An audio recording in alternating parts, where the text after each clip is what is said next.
Okay, all right. You're welcome. You're welcome to the studio. And if you're back from church, happy Sunday to you. Or probably you're in church right now and you're getting to watch this later. I felt inspired by this message by Prophet Hubert Angel, and then I feel like I should be sharing messages with you by mighty men of God, and I'm gonna have to start today. So God bless you. Enjoy this amazing session. I'm glad you love it.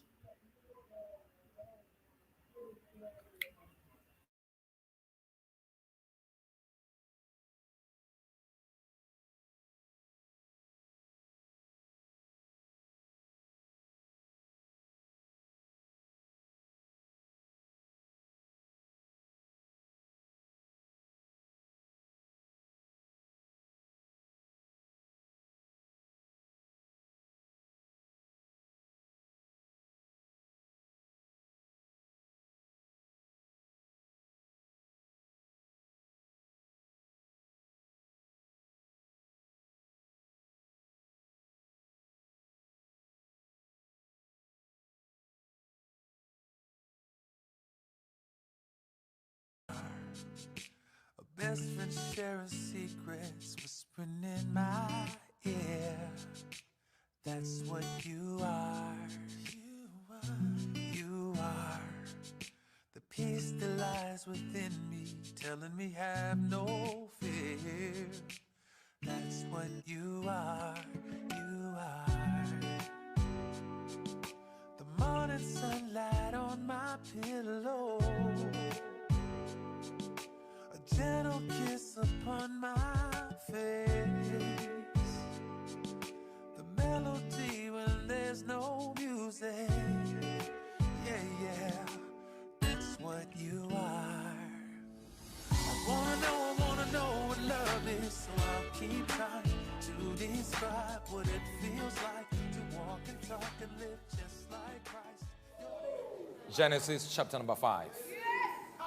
Lord, statiamo. How many are ready? Are you ready to enjoy the Lord? There is something good when we preach this message of good news. I see something extraordinary happening to you. I said something extraordinary is happening to you.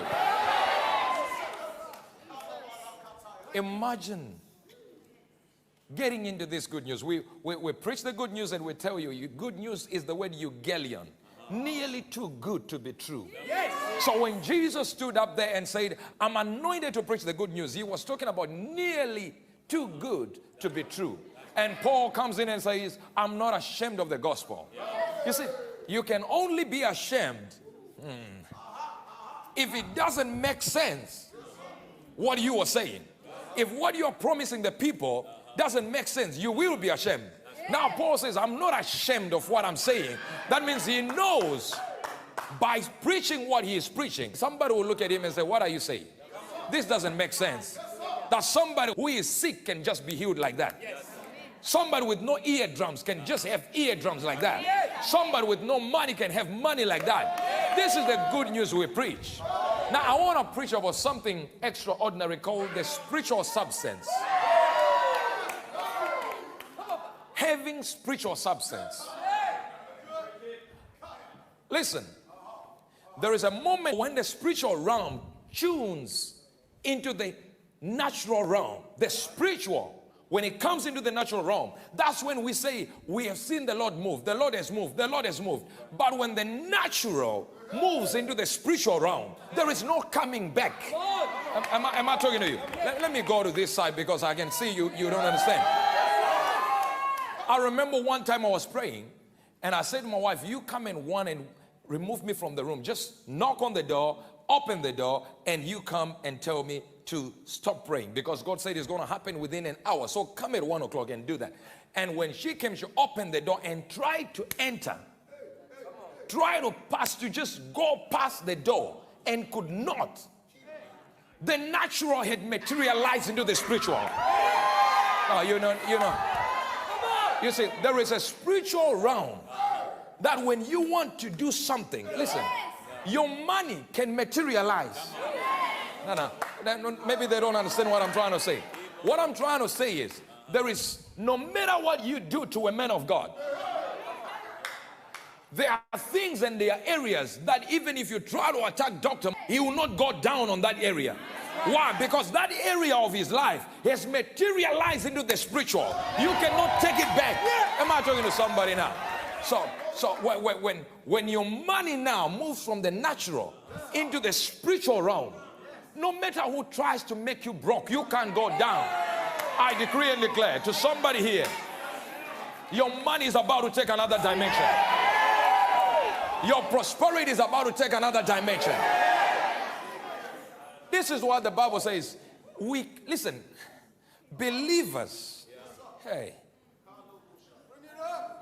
do not get sick. No, you didn't hear that. I did not say they can't. It is naturally wrong, biologically wrong for believers to be sick. You're not getting my point. My point is, there is a spiritual substance that materializes into the natural when it comes to the believer. That if a sickness comes upon them, the spiritual override the natural and everything can be removed. Am I talking to somebody? But then there is a level. You see, it was never God's intention to give you a miracle. Heaven was never God's intention. Heaven and miracles were a perversion of his own word. God himself had to make heaven available because he knew there were some believers who could not leave heaven on earth while it's on earth. No, am I talking to somebody? You see, when you are given a miracle, it's because something went wrong. And remember, God never wanted anything to go wrong.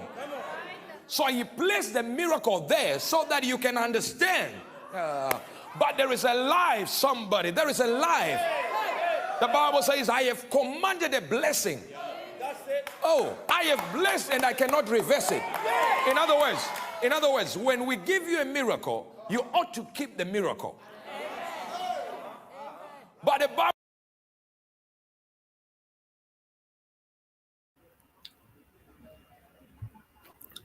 Okay, we have to stop here. Were you blessed?